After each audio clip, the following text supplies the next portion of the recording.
ৰাষ্ট্ৰীয় ঘাইপথ এই ঘাইপথেৰে বাহনসমূহে তীব্ৰ গতিত গৈ আছে প্ৰায় 100 কিলোমিটাৰ প্ৰতি ঘণ্টাত গৈ আছে বিভিন্ন বাহন আৰু এখন বাইক বাইকৰ হেণ্ডেলত এটা 5 বছৰীয়া শিশু এইটো শিশু বাইকাৰ্ছ নেকি যদি নহয় ক'ত গ'ল বাইকৰ অন্য আৰোহী সম্পূৰ্ণ ঘটনাটো বুজিবলৈ আহক আপোনালোকক দেখাও সম্পূৰ্ণ ছবিখন বেংগালুৰু নীলমংগলৰ ৰাষ্ট্ৰীয় ঘাইপথত এখন গাড়ী গৈ আছে গাড়ীখনৰ কেমেৰাত সকলো দৃশ্য বন্দী হৈ আছিল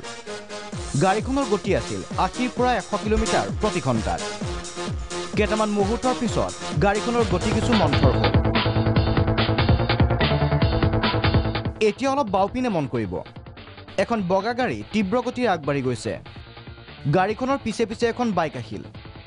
মুহূৰ্ততে বাইক আৰু ডিভাইডাৰৰ ওচৰত এখন স্কুটি দেখা গ'ল বাইকখন তীব্ৰ গতিত গৈ আছিল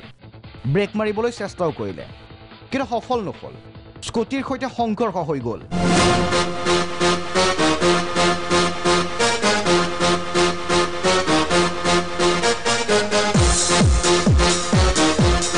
খুন্দা মৰাৰ পিছতে বাইকখন ফৰক বৰক হ'ল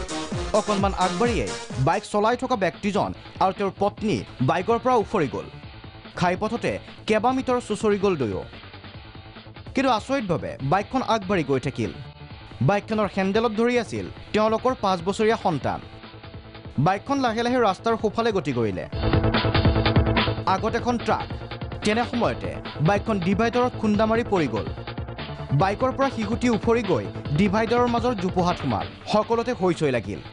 ওচৰৰ মানুহে যেতিয়া দৌৰি গৈ সেই ঠাই পালে তেতিয়া শিশুটিক সম্পূৰ্ণ সুস্থ অৱস্থাত দেখি অবাক হৈ গ'ল এই সমগ্ৰ দুৰ্ঘটনাটোৰ চমৎকাৰ এইটোৱে আছিল যে এনে তীব্ৰ গতিত বাইকৰ সংঘৰ্ষ হোৱাৰ পিছতো বাইক আৰোহী পতি পত্নী আৰু শিশুটি সম্পূৰ্ণ সুস্থ অৱস্থাতে আছিল সঁচাকৈয়ে ৰাখে হৰি মাৰে কোনে